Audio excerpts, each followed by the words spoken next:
Telugu Desam party శ్రేణుల్లో నేను సూటిగా అడిగేది, మీకు ధైర్యం ఉంటే ఏదో 4 జెండాలు 4 బ్యానర్లు పట్టుకొని ఎగరేసిపోవడం కాదు. ఇదిగో నా దగ్గర ఆ కేసుకు సంబంధించినటువంటి కేసు స్టేటస్ రిపోర్ట్ నా చేతిలో ఉంది. ఇది కేసు స్టేటస్ రిపోర్ట్. ఏదైతే చంద్రబాబు నాయుడు తొలి ముద్దాయిగా ఉన్నాడో, చంద్రబాబు నాయుడు తొలి ముద్దాయిగా ఉన్నటువంటి ధన్బాద్ కోర్టులో ఉన్నటువంటి ఆ కోర్టు ఇచ్చినటువంటి ఇది. నువ్వు బీజేపీతో కలిసి ఉన్నప్పుడు 35 సార్లు నీకు నాన్ బెయిలబుల్ వారెంట్ ఇష్యూ అయితే దాని గురించి నువ్వు మాట్లాడలే.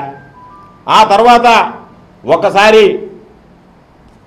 16/8/2018 ఒకసారి, 5/7/2018 ఒకసారి, ఈ 2 సార్లు మాత్రమే నువ్వు బీజేపీ నుంచి బయటకు వచ్చిన తర్వాత నీకు ఇష్యూ అయినటువంటి నాన్ బెయిలబుల్ వారెంట్.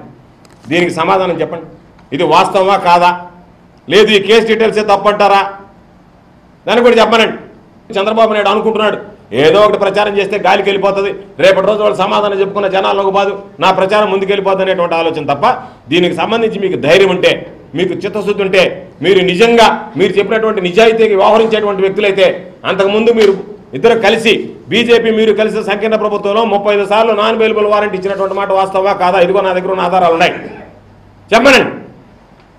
కాబట్టి 35 సార్లు నాన్ బెయిలబుల్ వారెంట్ వస్తే, మీరు వచ్చిన తర్వాత ఒక్కసారి నాన్ బెయిలబుల్ వారెంట్ ఇస్తే దాన్ని రాజకీయ రంగులు జగన్మోహన్ రెడ్డి గారికి ఆపాదించి మీరు లబ్ధి పొందాలని చూస్తారా? సంబంధించి ఒకటి తీసుకొచ్చి ఆ మౌత్ పీస్ లాగా తయారు చేసి ఆపరేషన్ గరుడ అంటే, ఏది ఆపరేషన్ గరుడ? నీది ఆపరేషన్ గరుడ. నువ్వు చెప్పేటువంటి అబద్ధాల వ్యూహం ఆపరేషన్ గరుడ. నువ్వు చేసేటువంటి వ్యూహాలన్నీ ఆపరేషన్ గరుడ.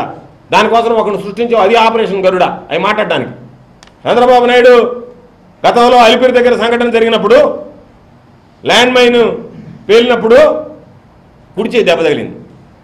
కుడిచే దెబ్బ తగిలితే అన్నం తినడానికి ఇబ్బందని ఎడం చేతికి కట్టుకున్నాడు.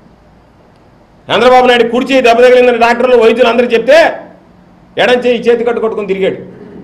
సానుభూతి కోసం అప్పటికప్పుడు డిజాల్వ్ చేసి నా మీద విపరీతమైనటువంటి సానుభూతి ఉందని ఎన్నికలకు వచ్చాడు. ఎన్నికల్లో చంద్రబాబుకు 30 సీట్లు కూడా రాకుండా మట్టి కనిపించారు రాష్ట్ర ప్రజలు. కారణం ఏంటి? చంద్రబాబు నాయుడు జిమ్మిక్కులు అర్థమయ్యాయి కాబట్టి ఈరోజు కూడా మరొకసారి ఈ విధంగా జిమ్మిక్కులు చేసేటువంటి ఆలోచన తప్ప ఈరోజు మరొక ఆలోచన మీరు చేసేటువంటి పరిస్థితి ఉందా? ఏదైతే మీ మీద ల్యాండ్ మైనింగ్ జరిగినప్పుడు మీరు కుడి చేతికి దెబ్బ తగిలితే ఎడం చేతికి కట్టుకొని తిరిగారో, సానుభూతి పొందాలనేటువంటి ఆలోచనతో అసెంబ్లీని డిజాల్వ్ చేసి ఎన్నికలకు ముందస్తు ఎన్నికలకు వచ్చారో, ఆ రోజు ప్రజలు మీకు ఏ విధంగా బుద్ధి చెప్పారో అదే విధంగా బుద్ధి చెప్పడానికి ప్రజలు సిద్ధంగా ఉన్నారనేటువంటిది మీరు ఆలోచన చేయాల్సినటువంటి పరిస్థితి.